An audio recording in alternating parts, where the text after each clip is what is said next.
योगी cabinet 2.0 की दूसरी बैठक आज सुबह 11 बजे होगी। बैठक में कई महत्वपूर्ण एजेंडों पर चर्चा होगी। यूपी के विकास से जुड़े कई प्रस्तावों पर मंथन किया जाएगा। कैबिनेट मीटिंग में 15 प्रस्ताव लाए जाएंगे, जिनमें से मथुरा, प्रयागराज में हेलीपोर्ट निर्माण, पर्यटन विभाग से जुड़े प्रस्ताव और नए पुलिस कमिश्नरेट का भी मंथन किया जाएगा। योगी कैबिनेट में संकल्प पत्र की घोषणाओं के कई बिंदुओं पर चर्चा होनी है, तो वहीं उद्योग, कृषि, स्वास्थ्य से जुड़े कई फैसलों पर भी विचार किया जाएगा।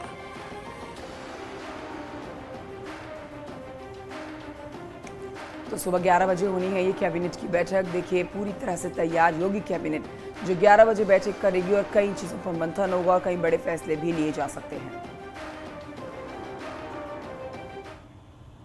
और अब खबर लखनऊ से ही, जहां पर आज भी कई विभागों का प्रेजेंटेशन सीएम योगी के सामने पेश किया जाएगा। 100 दिनों के कार्य योजना पेश करेंगे विभाग। और आज आपको बताएं कि स्वास्थ्य विभाग प्रेजेंटेशन देने वाला है। तो पीछे लगातार पिछले कुछ दिनों से जो प्रेजेंटेशन देने का काम चल रहा है, उस पर आज स्वास्थ्य विभाग अपना प्रेजेंटेशन देगा कि 100 दिन का एजेंडा क्या है, किस तरह से 100 दिन के अंदर कुछ अलग करके दिखाना है। उसी को लेकर आज मुख्यमंत्री योगी के सामने प्रेजेंटेशन आधे घंटे का समय हर विभाग को दिया जाता है। जब मुख्यमंत्री योगी के सामने हर विभाग आधे घंटे यानी कि 30 मिनट, आप कहिए पूरे 30 मिनट हर विभाग को मिलते हैं, जो अपनी प्रेजेंटेशन देता है 100 दिन की।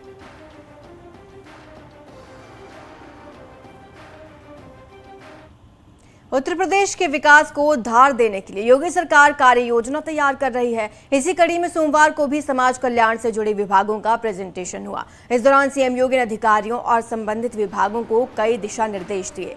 सीएम योगी ने कहा, मिशन शक्ति को गांव स्तर तक ले जाने के प्रयास होने चाहिए। महिलाओं, बच्चों को विकास के अवसर देने की कोशिश की जाए।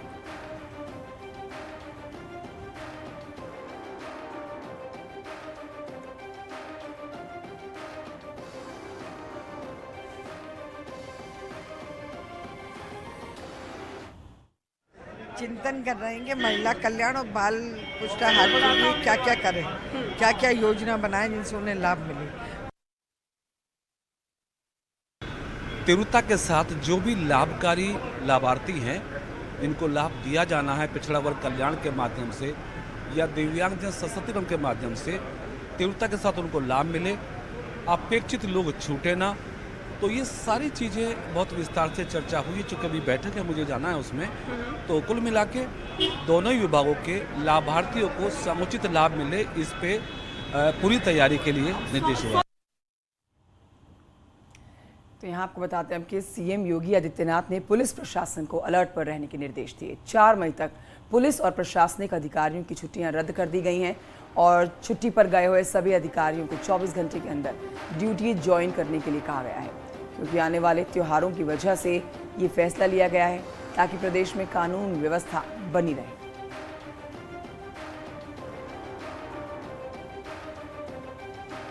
तो देखिए छुट्टियां रद्द कर दी गई हैं, जो अधिकारी छुट्टियों पर गए हुए हैं।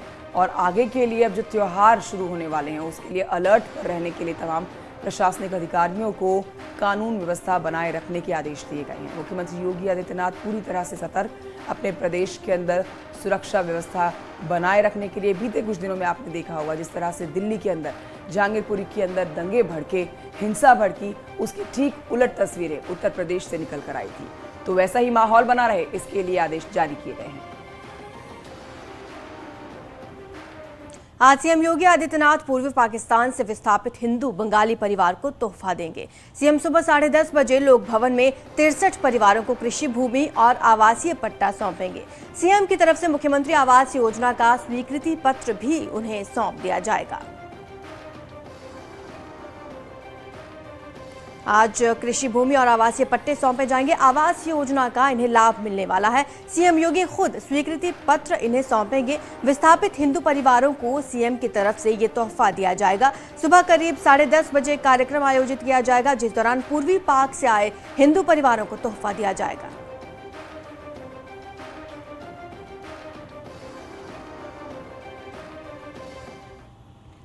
यहाँ आपको बताते हैं कि 2005 में हुए बसपा विधायक राजपाल हत्याकांड के गवाह उमेश पाल को धमकाने के मामले में एमपी एमएलए स्पेशल कोर्ट ने सोमवार यानी कि कल अतीक अहमद की जमानत को निरस्त कर दिया। प्रयागराज की एमपी एमएलए कोर्ट से पूर्व सांसद अतीक अहमद को एक बड़ा झटका लगा। अहमदाबाद जेल में बंद माफिया की गवाह का अपहरण और जानलेवा हमला करने के मामले में जमानत रद्द कर दी गई है, निरस्त कर दी गई है। ये मामला 2005 में हुए बीएसपी विधायक राजू पाल हत्याकांड के गवाह उमेश पाल को धमकाने से जुड़ा है।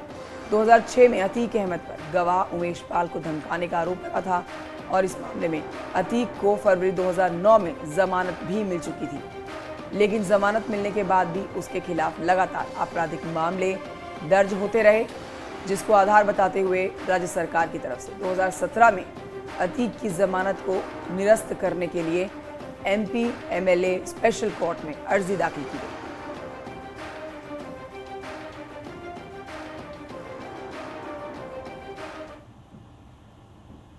खबर अलीगढ़ से है, जहां पर समाजवादी पार्टी की नेता होने का दावा करने वाली रुबीना खानम के खिलाफ एफआईआर दर्ज हो गई। मंदिरों के सामने लाउडस्पीकर से कुरान पढ़ने की चेतावनी देने वाली रुबीना, इसके खिलाफ सिविल लाइन थाने में केस दर्ज किया गया। हालांकि रुबीना खानम ने मुकदमा दर्ज करने को गलत बताया है। वो मुकदमा मेरे ऊपर जो दर्ज हुआ है वो बिल्कुल गलत दर्ज हुआ है, ना मैंने कोई ऐसी बात कही है। और रही बात ये, हर इंसान को अपनी बात रखने का हक़ है। ये लोकतंत्र है इस देश के अंदर, और हमें हर इंसान को, हर धर्म के इन लोगों को अपनी अपनी बात रखने का हक़ है।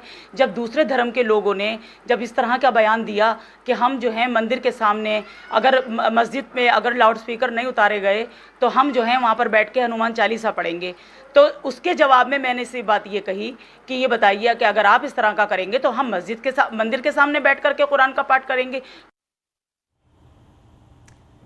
इलाहाबाद हाई कोर्ट की लखनऊ बेंच ने मुस्लिम महिलाओं के हक में अहम फैसला सुनाया। कोर्ट ने साफ किया कि मुस्लिम महिलाओं को भी पति से गुजारा भत्ता पाने का पूरा अधिकार है। कोर्ट के मुताबिक तलाकशुदा महिला भी जब तक दूसरी शादी नहीं कर लेती तब तक वो पति से गुजारा भत्ता लेने की हकदार है।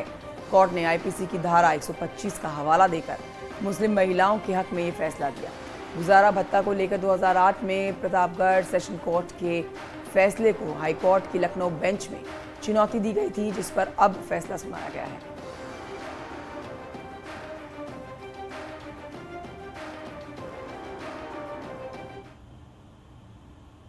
यूपी में अवैध निर्माण के खिलाफ बाबा का बुलडोजर तेजी से गरज रहा है। इसी कड़ी में प्रयागराज में शहर से तकरीबन 20 किलोमीटर दूर झूंसी इलाके के हेतापट्टी गांव में भूमि माफियाओं के तमाम अवैध निर्माण तोड़े गए। जौनपुर में नगर के नवाब यूसुफ रोड पर प्रशासन का बुलडोजर चला। प्रशासन ने बुलडोजर से अवैध दुकानों को ध्वस्त कर दिया। दुकानों को ध्वस्त कर नगर पालिका प्रशासन ने खाली भी कराया। तो वहीं संभल में भी अवैध रूप से सरकारी जमीन पर बनाई गई झोपड़ी पर बुलडोजर चला। कार्रवाई के दौरान महिलाओं ने इसका विरोध भी किया।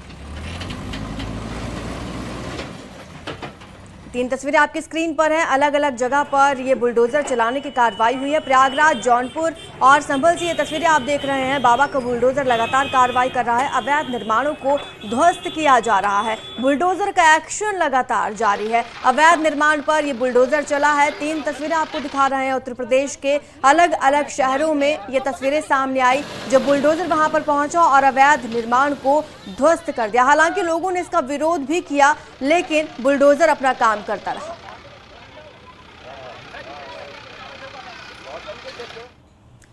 तो ऐसे में बड़ा सवाल ये कि क्या बीजेपी शासित राज्यों में बुलडोजर धर्म देखकर चल रहा है? ये सवाल इसलिए क्योंकि उत्तर प्रदेश से मध्य प्रदेश तक चल रहे बुलडोजर के एक्शन पर जमीयत उलेमाए हिंद ने सुप्रीम कोर्ट का रुख किया है और आरोप यही है कि अपराधियों और माफियाओं को निशाना बनाया जा रहा है, मुस्लिमों के खिलाफ साजिश की जा रही है।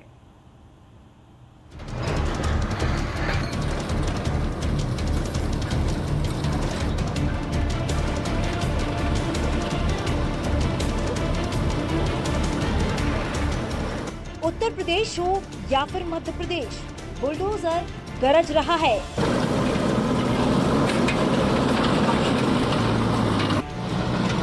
जिसकी आवाज अब देश की सर्वोच्च अदालत तक सुनाई पड़ रही है। दरअसल सुप्रीम कोर्ट में जमीयत उलेमा ए हिंद की ओर से याचिका दायर की गई है। मांग है कि राज्य सरकार को आदेश दिया जाए, बिना अदालत की अनुमति के बिना किसी का घर ना गिराया जाए। जमीयत उलेमा ए हिंद के अध्यक्ष मौलाना अरशद मदनी ने याचिका में कहा है, बीजेपी शासित राज्यों में अपराध की रोकथाम की आड़ में मुसलमानों को निशाना बनाने की चाल चली जा रही है। कि इस पॉलिसी का कोई कानूनी बेसिस नहीं है।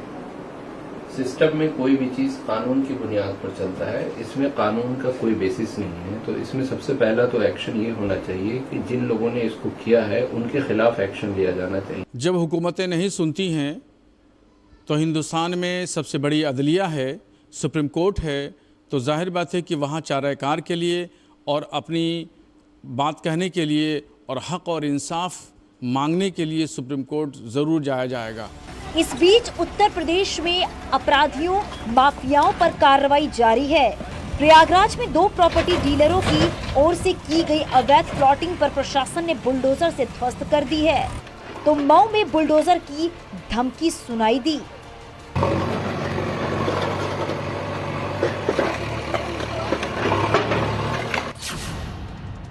अगर उत्तर प्रदेश में आंकड़ों पर नजर डालें तो 2017 के बाद से उत्तर प्रदेश में 1848 करोड़ की संपत्ति पर बुलडोजर चला है। 1322 करोड़ की संपत्ति गैंगस्टर एक्ट में जब्त हुई है। इनमें सबसे ज्यादा अतीक अहमद की 330 करोड़ की संपत्ति, मुख्तार अंसारी की 150 करोड़ की संपत्ति जब्त या फिर ध्वस्त की गई है। लेकिन ऐसा कोई आंकड़ा नहीं है जो ये साबित करता हो कि सिर्फ मुस्लिमों पर कार्रवाई की गई है। अब मध्य प्रदेश के आंकड़े देखिए। 2 साल में 15,397 एकड़ जमीन कब्जा मुक्त कराई गई है। 12,640 अवैध निर्माणों पर बुलडोजर चला है। 458 गुंडे बदमाशों को जिला बदर किया गया है। अपराध की कोई जाति नहीं होती, कोई धर्म नहीं होता। अपराध कोई भी करता है वो समाज के लिए घृणा का पात्र है, सजा का पात्र है और उसको कड़ी से कड़ी सजा मिलनी चाहिए। मदनी को विचार करना चाहिए कि वो ऐसे कानूनों को, ऐसी कार्रवाइयों को धर्म के चश्मे से न देखें।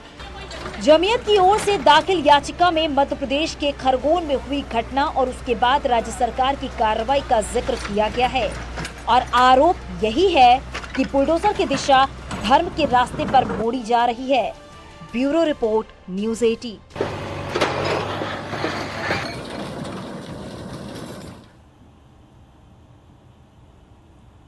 और चलिए यहाँ रुकेंगे छोटे से ब्रेक के लिए, जल्द हाजिर होंगे।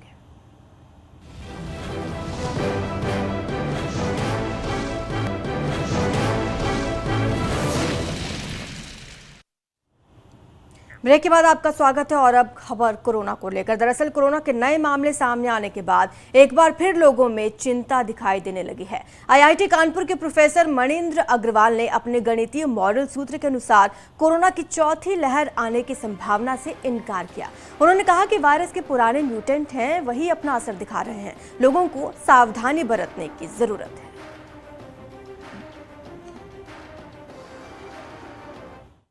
ये बात कही जा रही है कि ये चौथी वेव है और जो एकदम से मरीजों की संख्या बढ़ी है वो कहीं ना कहीं एक डर का माहौल सा बन गया है। देखिए, ये एक एपिडेमियोलॉजी का नियम है कि जब आप रेस्ट्रिक्शन लगाते हैं, लोग मास्क पहनना शुरू करते हैं, आने जाने में थोड़ा रेस्ट्रिक्शंस होते हैं, तो फैलने की रफ्तार कम हो जाती है, इसीलिए लॉकडाउन्स लगते हैं। इसका दूसरा भाग ये है कि जब हम सारे रेस्ट्रिक्शंस हटाते हैं तो फैलने की रफ्तार बढ़ती है। और अगर आपने ध्यान दिया हो, पिछले 1-1.5 महीने में सारे रेस्ट्रिक्शन एक एक करके हटा दिए गए हैं। अब मास्क पहनना भी अनिवार्य नहीं रह गया है, तो इसकी वजह से थोड़ा तेज़ी से संक्रमण का फैलना बड़ा सामान्य बात है, इसमें कोई आश्चर्य की बात नहीं है। तो उसकी वजह से कुछ संख्या बढ़ रही है। कुछ स्कूल खुल गए हैं, बच्चों में अब सब घर से बाहर निकले हैं, थोड़ा उनमें भी फैल रहा है। तो मोटा मोटा देख के मुझे लगता है कि अभी कोई चिंता की बात नहीं है। ये कोई भी इसमें अभी तक ऐसा आश्चर्यजनक चीज़ नहीं दिखी है कि अरे ऐसे कितना ज़्यादा संख्या कैसे बढ़ गई। अभी कुछ समय तक हमें और देखने की आवश्यकता है। मेरा आकलन ये है कि कुछ समय में 1 हफ्ते 2 हफ्ते के पश्चात ये संख्या अब फिर उसके बाद नीचे जाना प्रारंभ कर देगी। तो कोई चौथी वेव घातक हो इस प्रकार का कुछ दिख नहीं रहा है। और इस वक्त की बड़ी खबर आपको बताते हैं मथुरा से। बड़ी खबर जहां पर हाईकोर्ट ने श्री कृष्ण जन्मभूमि के पास मांस, शराब, बिक्री पर प्रतिबंध के खिलाफ याचिका को खारिज कर दिया है। ये प्रतिबंध मथुरा वृंदावन के 22 वार्डों में प्रदेश सरकार ने लगाया है, जो जारी रहेगा। फिलहाल इतना ही। आप देखते रहिए न्यूज़ 18।